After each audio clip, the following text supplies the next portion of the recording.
შავი ცხვარი გინახავს? ნუ ხშირი არ არის. აი წარმოიდგინე ინგლისის მწვანე მინდვრები, რომლებზეც არის თეთრი ცხრების ფარა შეფენილი და ერთი შავი ცხვარი არის გამორეული და ნერვებს უშლის ინგლისელ გლეხს, არ უხარია დიდად რა.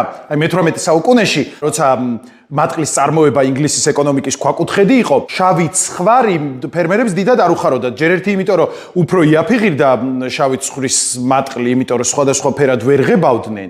მაგრამ გარდა ამისა, ამ შავი ცხვრის გენეტიკას შეიძლებოდა შეებღალა თუ წაებილწა თუ რაღაცა თეთრი ცხრების სუფთა გენეტიკა. აქედან წამოვიდა გამოთქმა a black sheep, შავი ცხვარი, რომელიც ნიშნავს, დაიწყე ჯერ ვიდეო გავიდეს და მე გეტყვით რას ნიშნავს. Guess I'm just a black sheep of the family.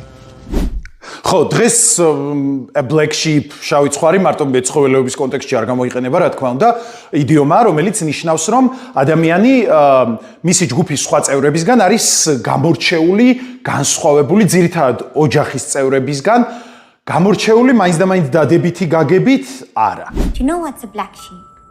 It's like when you're different to everyone else. აი წარმოიდგინე, მამა ყავს მედიცინის დოქტორი, ბაბუა აკადემიკოსი, დედა, რა ვიცი, ცნობილი გინეკოლოგი და თვითონ გადაწყვიტა, რომ შოუ ბიზნესში წასულიყო. ან რაღაცა მხატვარი გახდა ღმერთმა არქნას. ნუ შავი ცხვარი.